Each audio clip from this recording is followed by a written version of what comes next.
बिस्मिल्लाहिर्रहमानिर्रहीम। अस्सलाम वालेकुम डियर स्टूडेंट्स। बच्चे 10th क्लास का हमारा नेक्स्ट लेक्चर है, लेक्चर नंबर 5 है। पिछले 4 लेक्चर्स में हमने फ़र्स्ट चैप्टर को सिंपल हार्मोनिक मोशन को कंप्लीट किया है। सिंपल हार्मोनिक मोशन का कंप्लीट लेक्चर हमने कर लिया। अब हमने सेकंड चैप्टर नंबर जो 10th फिज़िक्स का सेकंड चैप्टर है साउंड, उसको आज हमने स्टार्ट करना है। साउंड बेसिकली हमने फ़र्स्ट चैप्टर में वेव्स को पढ़ा। उस वेव्स की एक छोटी सी टाइप जो हमारे पास है वो है, उसको हमने सिर्फ एक टर्म को लेके चलना है जो हमारे पास क्या है, साउंड है। बेसिकली हमने वेव्स को पढ़ा हुआ है, तो वेव्स हमारे पास क्या होती हैं ये हम जानते हैं, लेकिन हमने बेसिकली अब जो स्टडी करना है वो इसका साउंड वेव किस तरीके से ट्रैवल करती हैं, प्रोड्यूस कैसे होती हैं और इसकी प्रोपगेशन किस तरीके से होती है, किस मटेरियल की होती है, इसकी नेचर क्या होती है, इसकी कैरेक्टरिस्टिक क्या होती हैं। Mean each and everything about sound wave will be study in this chapter. Sound waves characteristic होगी,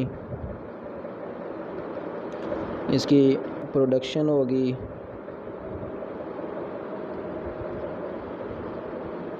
प्रोपगेशन होगी, नेचर होगी, ये सारी की सारी हमने इस चैप्टर में हमने स्टडी करनी है। तो शुरू से स्टार्ट करते हैं। आज हमारा जो पहला टॉपिक है वो है हमारे पास साउंड वेव्स बेसिकली हैं क्या।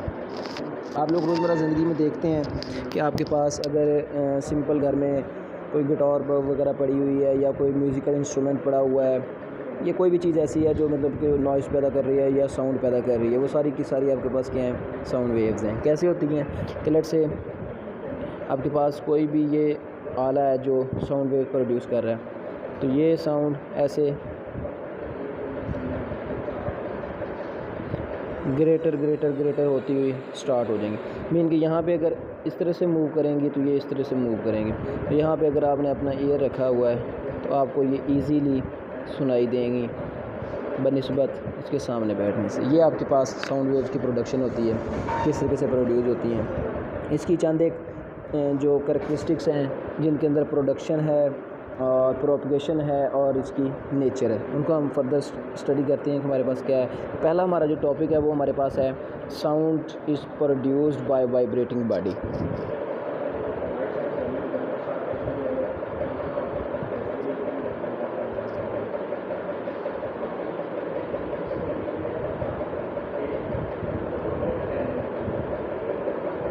वाइब्रेटरी बॉडी, किसी भी वाइब्रेटिंग बॉडी में साउंड पैदा होता है। मीन कि जब भी कोई बॉडी वाइब्रेट करती है तो उसके अंदर क्या होता है, साउंड पैदा होता है। आप रोज़मर्रा ज़िंदगी में अपनी स्कूल लेबॉर्ट्रीज़ में अक्सर लैब में यूज़ होते हैं, जिसे आप ट्यूनिंग फोक कहते हैं। ट्यूनिंग फोक बेसिकली हमारे पास क्या है, इंस्ट्रूमेंट प्रैक्टिकल, ये सारे प्रैक्टिकल हम देखने इंशाल्लाह ये प्रैक्टिकल्स हम अपनी लैब में भी करते हैं। तो फ़िलहाल आप इसको यहाँ पे लैब ऑनलाइन भी आपको इंशाल्लाह मैं करवाऊँगा, लेकिन फ़िलहाल आप इसको सिर्फ थ्योरेटिकली स्टडी करें। अब पहले हमने देखना कि ये हमारे पास ट्यूनिंग फोक है, यू शेप का ट्यूनिंग फोक होता है और साथ इसके आपने हैमर लगाया होता है फोम का। ये आपने इसके साथ हैमर रखा हुआ है। इस हैमर से जब इसके ऊपर आप स्ट्राइक करेंगे, इसके ऊपर बम्बार्डिंग करेंगे, तो ये क्या होगा, ये मूव करना स्टार्ट करेगा। अब जैसे ही ये पड़ा था, इसके ऊपर आपने इस हैमर से फोर्स लगाई, स्ट्राइक की, तो क्या होगा, ये भी वाइब्रेट करना स्टार्ट कर देगा और ये भी वाइब्रेट करना स्टार्ट कर देगा, इस तरीके से और इस तरीके से, ये भी इस तरीके से और इस तरीके से, ये आगे पीछे मूव करना स्टार्ट कर देगा to and fro about their mean position.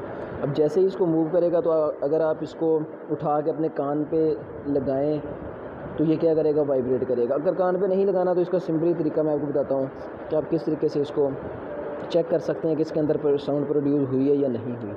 आप एक जैसे फर्स्ट चैप्टर में आपने पढ़ा था सिंपल पेंडुलम, उस पेंडुलम को लगाएं यहाँ पे और इस वाइब्रेटरी ट्यूनिंग फोक इसको करीब रखें। अब जैसे ही करीब रखेंगे तो जो मूवमेंट इसके अंदर थी वो मूवमेंट इसमें कन्वर्ट हो जाएगी और ये भी टू एंड फ्रो मूव करना स्टार्ट कर देगा अबाउट देयर मेन पोजीशन। इसका मतलब है यहाँ से इस ट्यूनिंग फोक से फोर्स इसके अंदर मुंतकिल हुई और उस फोर्स ने इसको भी डिस्टर्ब किया।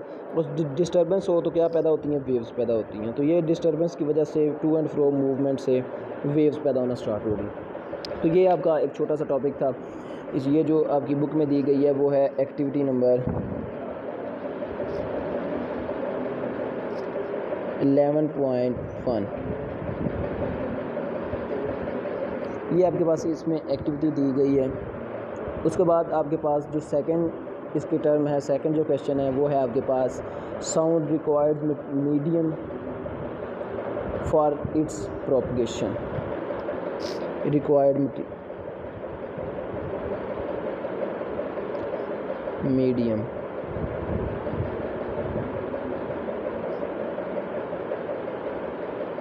साउंड की प्रोपगेशन के लिए मीडियम की ज़रूरत होती है। मीन कि ये आपके पास मैकेनिकली वेव्स हैं, इलेक्ट्रोमैग्नेटिक नहीं है। मैकेनिकल वेव कौन सी होती हैं? ऐसी वेव जिनकी प्रोपगेशन के लिए मीडियम की ज़रूरत होती है।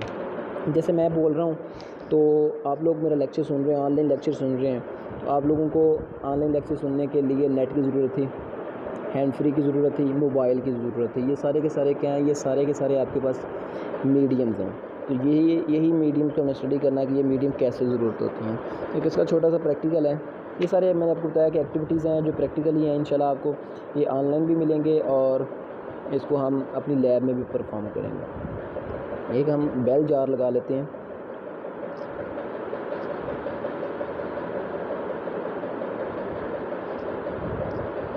एक हमने बेल जार लगा दी। इसके ऊपर अंदर इसके आपने एक बेल कनेक्ट कर दी जिसका आपने पावर सप्लाई के साथ कनेक्शन लगा दिया। इस पावर सप्लाई के साथ कनेक्शन लगाने से यहाँ पे आपने इसके साथ नीचे वैक्यूम पंप लगा दिया जिसका इसके साथ लिंक है। आपने सबसे पहले करना क्या है? सबसे पहले देखें तो आप पावर सप्लाई को ऑन करें, ये बेल वाइब्रेट करेगी। अभी यहाँ पे कनेक्शन बंद है, ये ओपन नहीं किया। अब बेल वाइब्रेट कर रही है लेकिन बाहर आपको नो वॉइस, आपको कुछ सुनाई नहीं दे रहा। लेकिन इसके चंद लम्हे बाद आप क्या करें, यहाँ से इसको ओपन कर दें। ये ओपन हो गया। अब ओपन करें और यहाँ से बेल को मूव करवाएं। अब बेल जैसे ही यहाँ से वाइब्रेट करेगी तो यहाँ से साउंड प्रोड्यूस होंगी और ये साउंड बाहर इजीली आप क्या कर सकते हैं? हियर कर सकते हैं, इजीली आपको सुनाई देगी। इसका मतलब है कि जब मीडियम दरमियान में मौजूद था तो आवाज़ जो वॉइस थी वो आप क्लियरली सुन रहे हैं, लेकिन जब वो मीडियम मौजूद नहीं था तो नो वॉइस। इसका मतलब है कि मीडियम का होना बहुत ही ज़रूरी है उसकी प्रोपगेशन के लिए।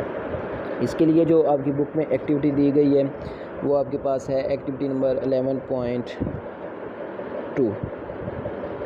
ये आपके पास मीडियम की प्रोडक्शन के लिए। उसके बाद नेक्स्ट एक्टिविटी जो आपके पास है वो है इसकी नेचर ऑफ साउंड वेव्स।